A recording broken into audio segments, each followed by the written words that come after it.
The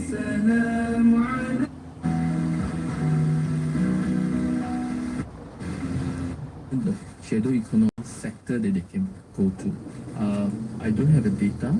Nobody knows the Few years figure. back, I suppose MOF came out some data. I think that is quite huge in terms of percentage that you can tap on. Okay, you get one more question though, Dancing. Wasn't e-invoicing supposed to help with all that? I get this figure, 106 billion has been collected to date. Do you think we're doing enough? Because there were also some exemptions given when it comes with regards to e-invoice. Should it be extended to all businesses eventually? I would agree that ultimately it should extend to all businesses, but I think as a start, e-invoicing is something new in this country, or even for this region, if you look at it. What the government has done, I think, is the direction to start off with a big organization with 100 million people, where they have all the system, all the procedures ready. Ultimately, we cannot avoid taxpayers. That definitely will help, because with digitalization and with e-invoicing for such a company, it will provide you accurate real-time information. I would think so, yes. So, Julia, I'm going to ask you to peer into your crystal ball and what I hope you brought it to the future. How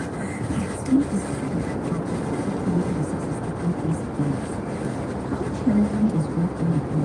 And is the impact of the tariffs already in the price or already known?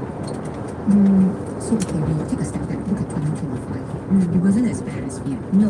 Right? First half, in fact, steady growth 4.4%. First Q, 4.4%. Is it unloading? It is, yes. It's front loading. It is. We had a tariff pause for a few months, right? So we only saw the reciprocal tariffs kick in August, and we also had policy support, government fiscal measures, and also we had one APR cut, right? So for this year, it doesn't look too bad, but I think going into next year, I mean, our view is positive, but cautious. Okay. Because the global outlook looks soft. In fact, our house view is from slower China as well. In fact, WTO, World Trade Organization, they're projecting something like 0.5% growth next year. Yes. Right. So it's not a very compelling picture for next year. And the tariff effects, as you mentioned, I think we're only going to see more of it filter into next year. Okay, so I asked this question because it comes to this important point about how we are going to encourage investment. Because are we going to see the budget review, this still pending incentive that was supposed to be announced in the third quarter? What do you hope to see on that front? What form or shape will it take? On this area, I would expect some announcement as to like where the incentive side. At the moment, if you look at the new investment incentive framework, I would believe the government is going to attract the good quality of investment into Malaysia. Now, the key important part in this new way, incentive should be based on performance and what is the impact to the country, such as maybe how many jobs that you have created, how much tax that has been transferred, as well as how much carbon that can be reduced. Yes. Right? So the best incentive should go to the companies that bring the most benefit to the Malaysia's economy. So at the same time, is it then should be done in conjunction with maybe the revamping of the Promotion of the Investment Act 1986, where we had status like pioneer status, investment tax allowance? Should it be all done together? Is that the ideal approach, Lindsay? Yes, that would be ideal, because you're talking about revamp and focusing on what is now the government required most. But what can be done in this coming budget is perhaps to introduce this new investment scheme that targeted on certain sector, and we see how it actually give the impact. And if we successfully give the impact, then I think it'd be worthwhile to then look at the 1986.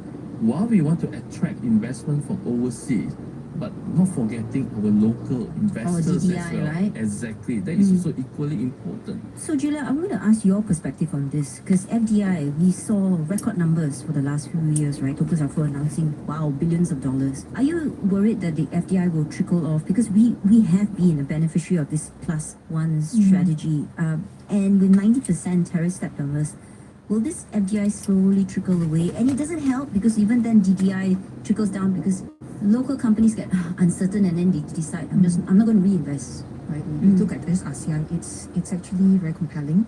In fact, some people call it the second renaissance. And between 2015 to 2024, FDI globally actually fell 25%.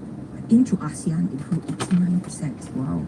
The next part of it, because we do have the NIMP Industrial Master Plan, and under the 13 Malaysia Plan, is all about creating higher value goods and services. Right? So this new investment incentive revamped is really to achieve that, rather than just giving free incentives like what they did before. Yes, relief. Now they are more targeted, more outcome-based, more strategic, smarter, right? To say that we want this,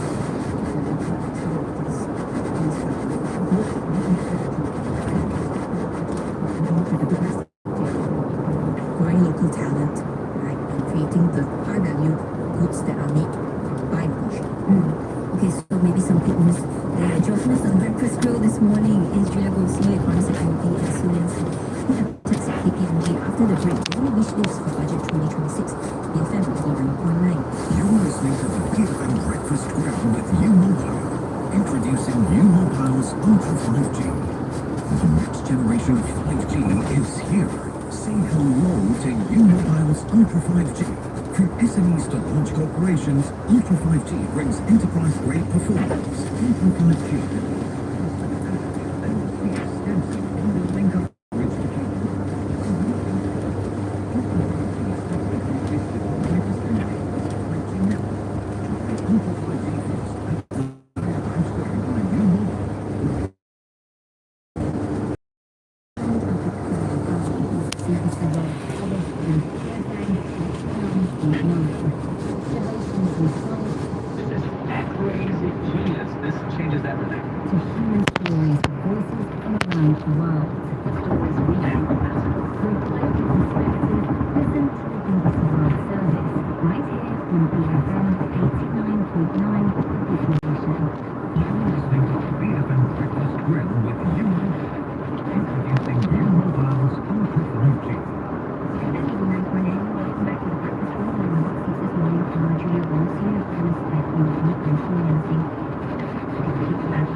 trillion as at the end of 2024. Are we spending too much money on interest? Yes, I think some of the figures was it's a debt interest ratio of about 16%. So it's by every ringgit, 16 cents goes towards paying the interest. Not even the principal, Yeah, right? Just the that's right. interest. Yeah, so it's something which definitely is to keep an eye on. I think that can only be achieved by sort of small reforms, restructuring, so long as funds are going towards product prices, the GDP plans, then it looks manageable. Okay, so you don't think the rating agencies will come and scrutinize us, possibly the bonds? Because that's the ultimate fear, right? If we don't get our finances in order. Rating agencies, I think as long as you have a solid plan, compelling plan that you are looking into, which we have introduced the reform measures to enhance revenue, to manage expenditure with the subsidy retargeting. I think it looks like they're still happy for now. Okay. So, on the topic of happiness, Yan Sing, goodies for the rakyat. Yes. Any reason for us to be happy? What are you expecting for budget 2026? I would expect more cash to be paid out, especially on the Sumbangan Rakyat, I think. The other one, focus should be given on families and care, things like perhaps person with OKU, single parents, mental health, funeral costs. Now I think we're trying to promote more ladies, more women to work. So what kind of relief that we can give to the child care for them to come back. So I would anticipate that this kind of targeted relief to be introduced. In terms of home buyers, I would also think the government may continue with the extension of the relief or even leave the house price maybe above the 500,000, I think maybe below 750 perhaps, so that at least can help the Malaysian and the young or middle income families on their first property. Okay, I'm just looking for a friend, not for me, but I'm wondering whether there'll be targeted relief for people who earn a certain income bracket. I think there's been noise about those that earn between 35,000 to 100,000. Do you think there could be any adjustment to the tax range there? In my view, it may not happen for this budget. Okay, so a lot of people be disappointed on that front. But coming back to the budget 2026, Julia, you mentioned serious reform, right? If you really want to look at reading when it comes to debt servicing. But I'm just wondering, for you, as an economist, what do you think the policies and should be when we're taking the budget 2026? Which reforms would you like them to roll out and be brave about? I think they've done the major ones. And I think it's positive. I would be quite comfortable that they just keep the pace of it, but not step too hard in this one. Are you a little bit worried about how much or how little we actually spend on development expenditure? I think the government has mentioned I think we have need to differentiate basic infra. So this is on schools, hospitals, roads, basic needs. Yes. And the big projects, the mega ones. Which don't seem to be so on the radar in recent times, right? So those ones will require, going forward, participation from the private sector through the public-private partnership models. Yes. Right, or if some form of external funding if there is. Yes, so those big mega ones, which obviously investors are always watching out for, those ones will have to be partly funded through and that development expenditure, which we project around 86 billion, which is still not too bad, will solely be And saying you get the final word. What's the worst announcement the government can make on budget day that will send shivers down the spine of any tax accountant in Malaysia? Worst announcement. Yeah. In case of taxes. Is that it? There should not be any major. The other surprises for me, if really, to be GST, but I also think that it's not the right time. One, in terms of expansion, further expansion, access to is possible. More type of services like digital, lifestyle, is something that can be expanded. For me, I would like to see the government do a stamp duty reform. Okay. To reform the Code Act of 1959 is a challenge for this budget, but at least for the first schedule of Stamp Act, to the government is whether they can look at it and simplify it, maybe in terms of certain categories, so that for layman people will know how to apply, what to apply. Currently, we have another 59. The bank has not been even looked at all.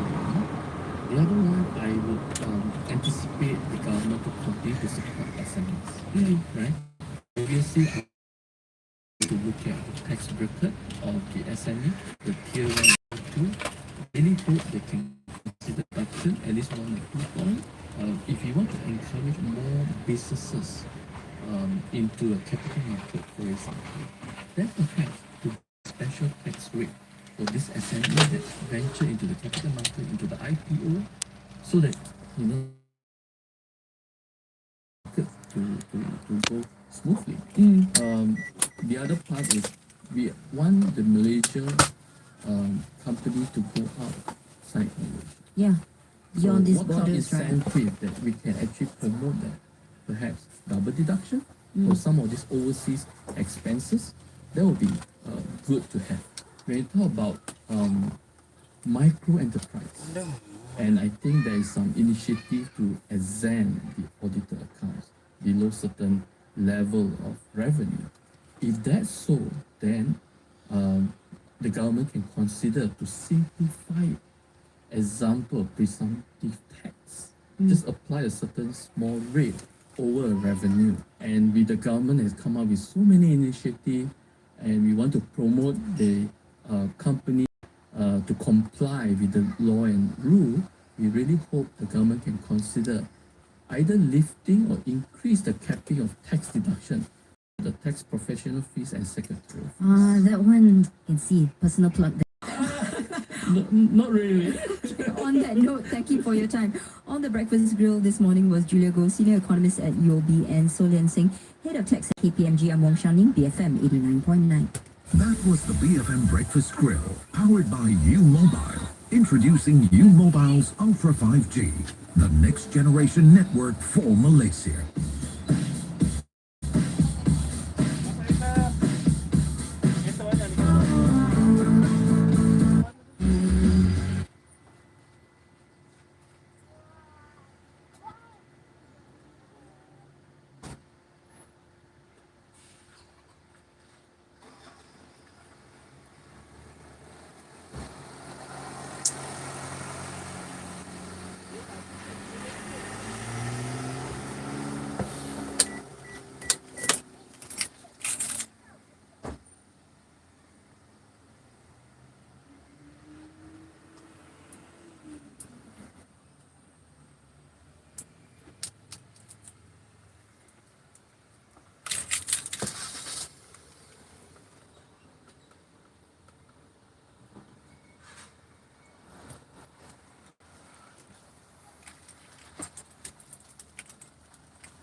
11 menit.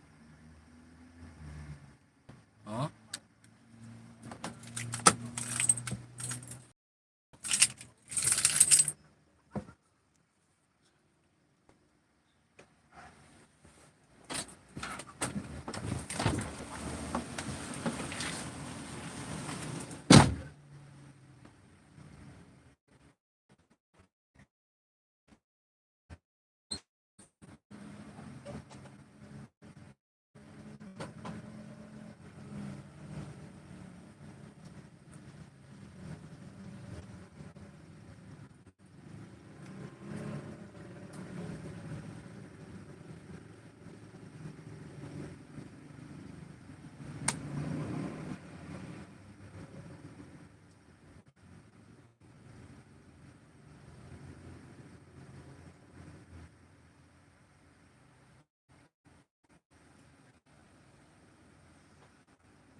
Sudah kau baca.